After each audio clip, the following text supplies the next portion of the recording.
We're walking from Israel, right there. I've got everything I own with me. And down the road, welcome to Jordan.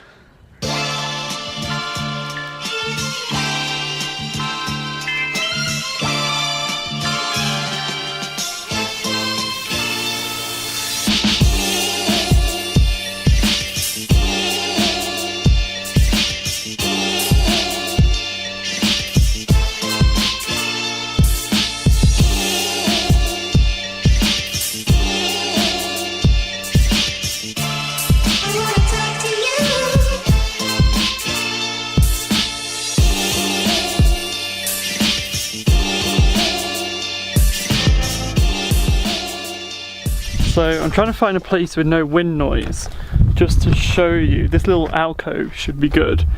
How quiet it is here. It's actually deadly silence. This is actually a really good recording booth in terms of acoustics. So while we have the luxury of this silence, I'll tell you what is going on here. So this morning I crossed from the Israeli border in Eilat to Jordan, to the country of Jordan. I'm in a totally different country, and I basically came straight from the Jordan border. I got a taxi straight to the Wadi Rum visitor center, and from there I found a guide, so I didn't book anything. We negotiated 3-day trip, so it's just me and this dude, I forgot his name, and he's gonna drive me around, show me all the sights, let me get out, film, do whatever. But I'm really excited for the next 3 days in Wadi Rum, because just look at this place. It's beautiful. It's the equivalent of a national park in Jordan. Let's see how the experience is, because I'm kind of winging it myself. You know, I've literally just arrived in this country and now I'm on top of a mountain in the middle of a desert, because why not? On my own as well, which is kind of weird. No companion this time, no companion vlogger. It's so much easier going back down. And now we're going into this canyon, which I've been told to look out for inscriptions and like drawings of animals, which are meant to be 2,500 years old, according to my guide. So one thing I've immediately noticed, unlike the deserts in Israel, we're very pebbly, very rocky, whereas this is proper sand, which poses two issues. Firstly, makes it more difficult to walk. Secondly, it's more dangerous for my camera equipment because it has so many moving parts and little buttons and foldy out bits that if sand gets inside it, it's a bit more of an issue than a massive stone. I think I'm echoing. Woo! Here's some inscriptions, but I don't think they're 2,500 years old. Whoa.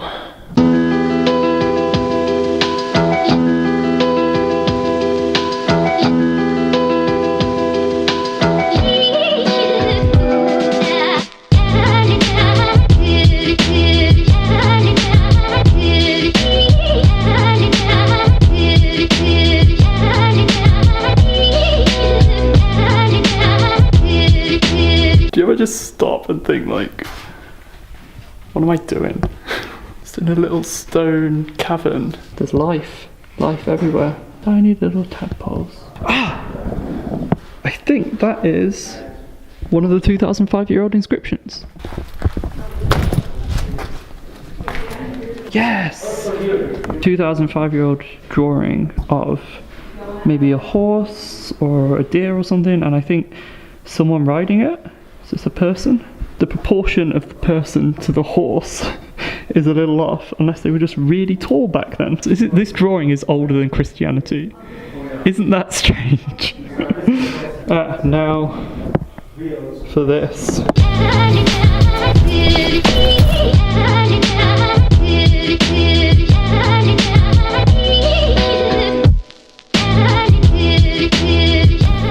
One of the good things about exploring a sand desert,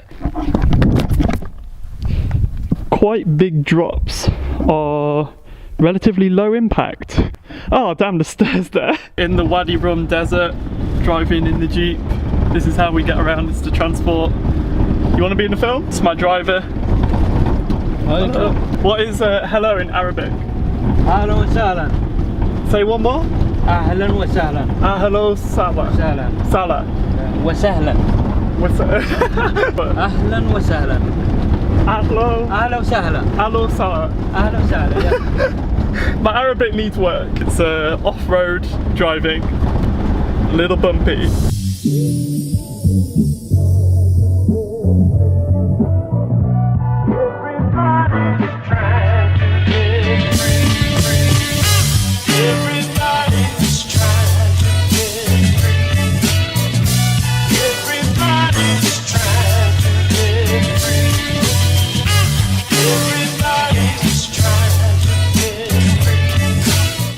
with height, it's 1,800 meters up. The mountain range that I'm about to show you is the border with Saudi Arabia. I'm having to crouch down because it's really windy when I stand up, but I can show you the view.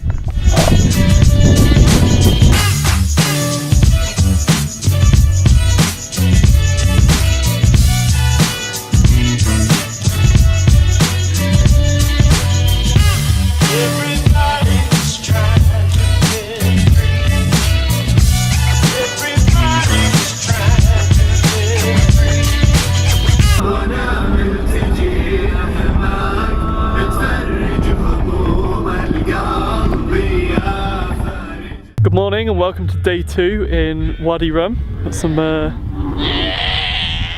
I never knew camels made that noise.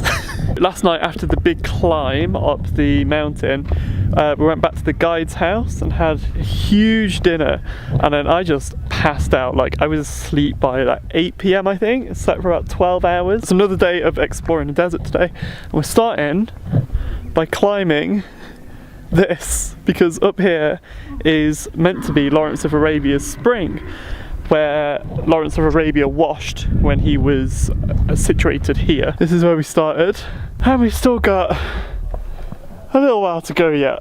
I'm already sweating like a beast. This looks like there could be some water. This is Lawrence of Arabia's spring. There it is, where the man himself washed. Also, a lot of effort to get here. Imagine having to climb that just to brush your teeth. He must have been pretty in shape if he did that every time he wanted to have a wash, because I mean, I found that like a moderately difficult climb. It wasn't easy. Whew, let's go and see what else we can see from up here then, because it's quite a nice vantage point. Shall we? Of course we will.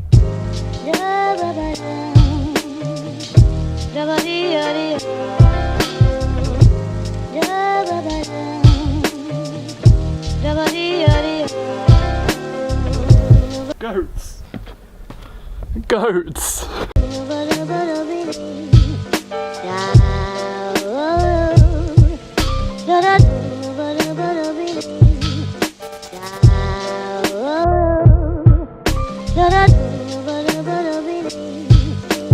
Oh, he's just weed.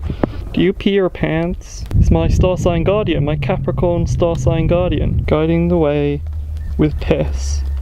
My pissy star sign guardian. So now I finally have an answer if I encounter one of those like spiritual types who asks me, Rob, what's your spirit animal? I can look them dead in the eye. And I finally have one of those pretentious traveller's stories. I can say I was on top of a mountain in Wadi Rum in Jordan. In my darkest hour, I was stuck, and my spirit animal, my guidance came to me. And it was at that moment that I knew I am the pissing goat. It's my spirit animal. I might change all my social media. Make sure you hit subscribe, youtube.com/thepissinggoat. Tweet me at thepissinggoat. Just seen someone up here, which is higher than me. And if they can get up there, then so can I. The lizard, massive lizard. Friend? We got higher than the rest of the tourists. Do some legit rock climbing up this sheer front. It's actually flat and I had to use like holds to climb up, so it was pretty nasty. I don't know why I'm so competitive. Even as a tourist, I'm a competitive tourist. Got to get back down now, which is, if I slip then it's pretty nice really. It's a pretty tasty drop.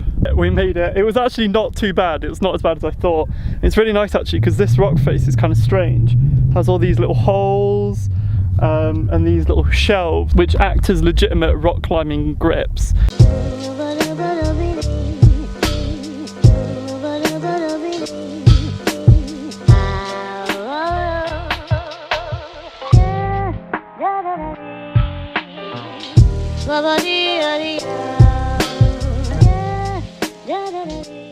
This is allegedly the remains of Lawrence of Arabia's house. This is the minimalist lifestyle that we should all strive for. What do you own? One wall. I don't completely buy it because we just had to drive for about 20 minutes in a Toyota to get from Lawrence's Spring, way over there in the distance, to Lawrence's house, why would he be situated that far from his spring? You know, you would live near your water source. And I doubt he had a Toyota 4x4 back then, so it would have taken him even longer to get to the spring. So, I think maybe there's been quite a few tourists here before.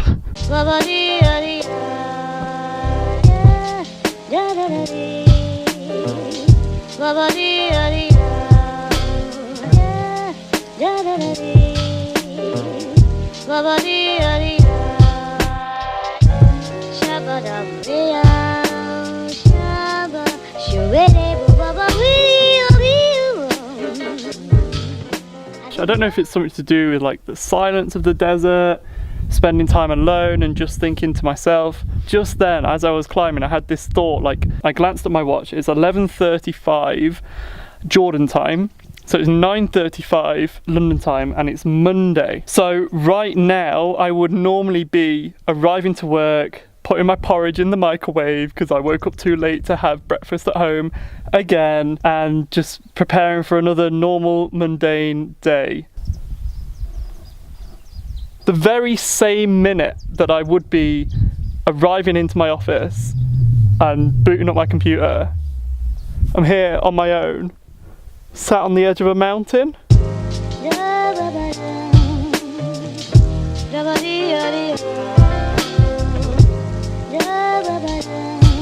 So there goes my driver, and we're going this way. What could go wrong?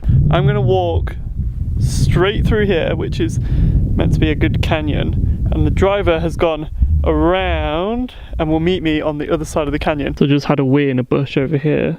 I thought I was completely alone, and then I've just noticed way up here, there's an Arab dude just sat there. I know you're watching me. Really weird rock formations in this canyon. It looks like hardened lava. You got this strange rock formation over here as well in this cave. This looks a little bit like when you bite into a crunchy. I'm getting paranoid over the desert Bedouin people watching me have a wee, and all I see in the mountains is cross sections of crunchies. Desert does weird stuff to you. Like, I've got to get out of here. I look at the mountains and the rocks and I see like faces and animals. Not bad. Not bad. Life is so much effort. I thought I could hear someone come in, but I think I can just hear myself. How about that? So we've left the canyon, we're taking a short drive, and now my guide, my driver, is in there preparing the lunch, and while he's doing that, I've been given free rein to climb the bridge.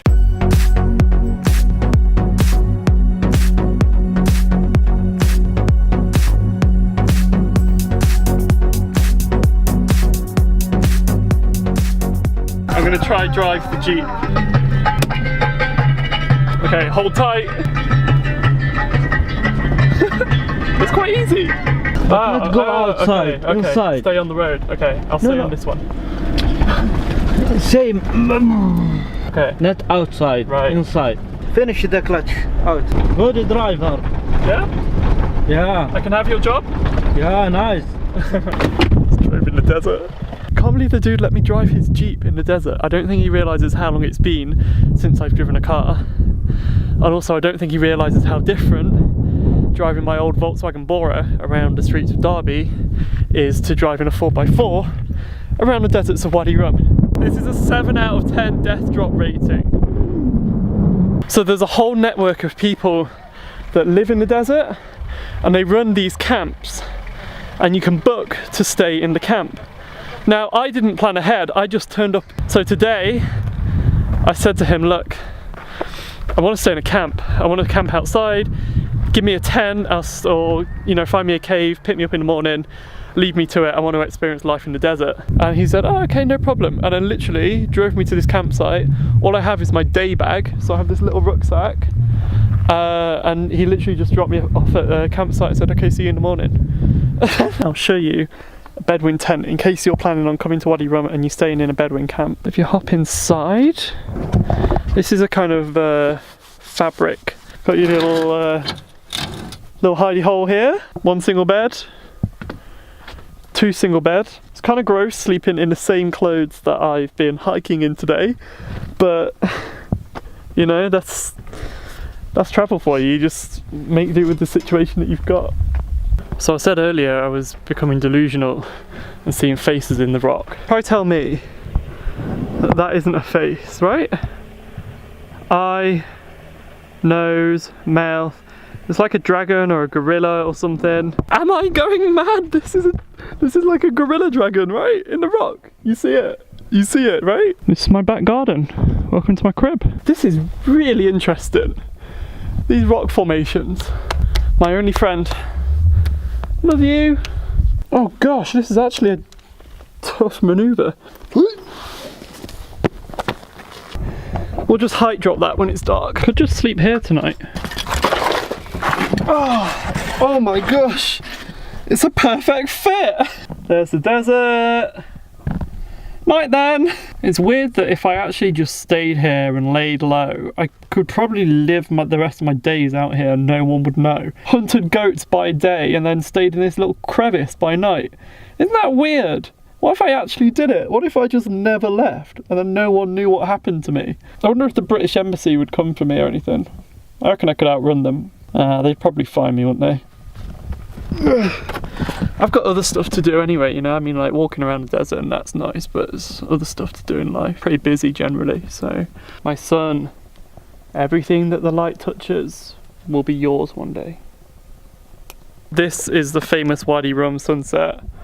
So overcast. See this guy walking back to the camp. Keep going, I believe in you. You're winning at life. Just give him a little pat on the head. You're doing so well. I believe in you. Come on, let's just push him along a little bit. There you go, friend. Oh, there's my lens cap. I wondered where you were, friend. Good morning from the Bedouin tent. I nicked everything from this bed. Took the pillows, took the blankets, because it got kind of cold. But it's actually such a good night's sleep. The weather is looking pretty nasty. My hopes of it not getting too stormy have been dashed a bit because it is kind of on-off raining, but the clouds over the mountains look pretty cool. So as annoying as it is that it is raining, it's also nice to see the desert in a different light. I love that you can just climb everything. It's like one big playground. It's amazing.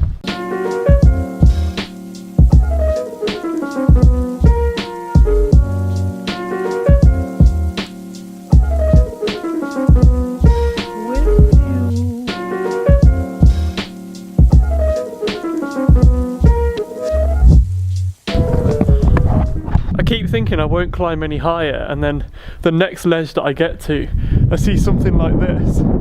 I just get so carried away with climbing, I don't realise how high I've actually climbed. I've actually come pretty high up. Oh boy! That is a solid, I'd say 8 or 9 out of 10 death drop rating. Just holding on by this. It's now time to leave Wadi Rum. I would recommend coming to Wadi Rum. I would recommend, for me it's been okay on my own because I like to experience the whole solo travel thing, and I'm making the vlog, so it's okay because I get to walk around and wander on my own and film at my own pace. Although at times I think it would have been nice to have company and to do all this climbing stuff. If I had some friends with me, it would have been pretty cool as well. I would probably recommend coming in a group, and to be honest, the third day has been a bit extra. You don't really need the third day. I reckon you could do it all in 2. I hope you've enjoyed this vlog, and we're going to finish the rest of the climb, and I'll see you in the next video in Jordan. Thanks for watching.